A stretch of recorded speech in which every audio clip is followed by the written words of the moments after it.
Delhi AIIMS மருத்துவமனைக்கு மக்களவை எதிர்க்கட்சித் தலைவர் ராகுல் காந்தி சர்ப்ரைஸ் விசிட் அளித்திருக்கிறார். அங்குள்ள நோயாளிகளிடம் ராகுல் காந்தி நலம் விசாரித்தார். இது தொடர்பான வீடியோ தற்போது சமூக வலைதளங்களில் வைரலாகி வருகிறது.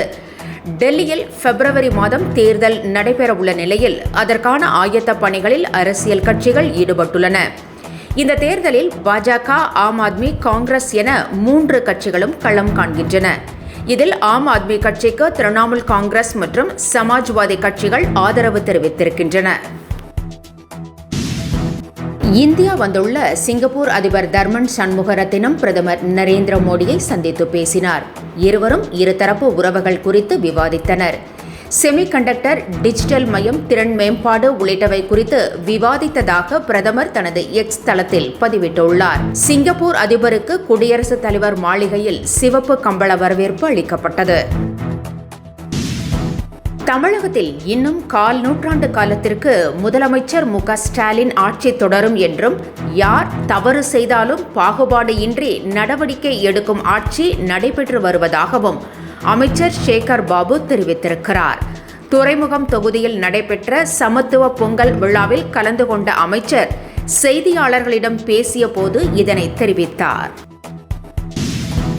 ஸ்ரீஹரிகோட்டாவில் 3வது ராக்கெட் தளம் அமைக்க மத்திய அமைச்சரவை ஒப்புதல் அளித்திருக்கிறது. இந்த ஏவுதளம் 3984.86 கோடி ரூபாய் செலவில் அமையும் என்று தெரிவிக்கப்பட்டுள்ளது. NGLV போன்ற கனரக ராக்கெட்டை ஏவுவதற்கு உதவும் வகையில் இந்த ஏவுதளம் அமையும். 2035ஆம் ஆண்டில் விண்வெளியில் பாரத விண்வெளி மையம், 2040ஆம் ஆண்டில் மனிதர்களை நிலவுக்கு அனுப்புவது என இஸ்ரோ வெற்றி நடை போட்டு வரும் நிலையில் புதிய ஏவுதளம் புதிய கூடுதல் பலத்தை அளிக்கும். இந்த ஏவுதளம் 4 ஆண்டுகளில் கட்டி முடிக்கப்படும். விடாமுயற்சி ட்ரெய்லர் வெளியாகி பெரும் வரவேற்பை பெற்றுள்ள நிலையில் அது தொடர்பான செய்திகளும் இணையதளங்களில் வைரலாகி வருகிறது. குறிப்பாக ட்ரெய்லரில் ஒரு ஃப்ரேமில் தோன்றும் நபர் அஜித் போலவே இருப்பதால் அது குறித்து பரபரப்பாக பேசப்பட்டு வருகிறது. அந்த நபர் வாயில் சிகரெட் வைத்துக்கொண்டு வரலாறு படத்தில் வரும் அஜித் போலவே இருப்பதாக நெட்டிசன்கள் கமெண்ட் செய்து வருகின்றனர். இந்திய அணி வீரர்களுக்கு BCCI 10 புதிய விதிமுறைகளை அறிமுகப்படுத்தியுள்ளது.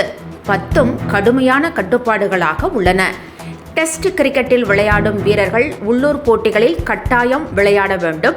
வெளிநாட்டு பயணங்களின் போது குடும்பத்தினர், தனிப்பட்ட உதவியாளர்களை அழைத்து வரக்கூடாது.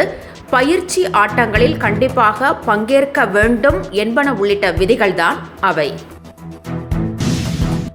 விஜய்க்கு 3 கதைகள் சொல்லிய நிலையிலும் அது படமாக்கப்படவில்லை என்று விடாமுயற்சி டைரக்டர் மகள் திருமேனி தெரிவித்திருக்கிறார். விஜய்க்கு 3 கதைகள் சொல்லப்பட்டதாகவும் அதில் ஒன்றை படமாக்க இருந்த நிலையில் கழகத் தலைவன் படத்தை முடிக்க வேண்டியிருந்ததாகவும் மகள் திருமேனி தெரிவித்திருக்கிறார். இன்னும் 3 கதைகளும் விஜய்க்கு காத்திருப்பதாகவும் அவர் குறிப்பிட்டுள்ளார். அன்னபூரணி அரசு அம்மா பக்தி பரவசத்தின் உச்சம். அம்மன் கோவில் சந்து. கேள்வி நாயகன் முக்தாரின் நேருக்கு நேர் நிகழ்ச்சியில் அனல் பறக்கும் விவாதம். ஜனவரி 18ஆம் தேதி சனிக்கிழமை காலை 10 மணி முதல் காணத் தவறாதீர்கள். என்றும் உங்களுடன் மை இந்தியா. முக்கிய செய்திகளை உடனுக்குடன் தெரிந்து கொள்ள சப்ஸ்கிரைப் பண்ணுங்க, பெல் பட்டனை பிரஸ் பண்ணுங்க. என்றும் உங்களுடன் மை இந்தியா.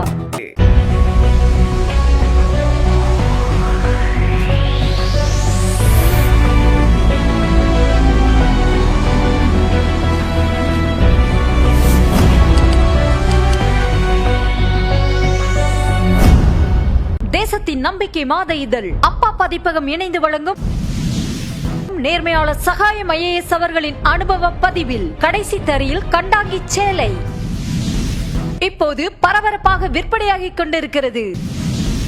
புத்தகத்திற்கு உடனே அழையுங்கள் 701002 9823 9315077173 மற்றும் 8925917667.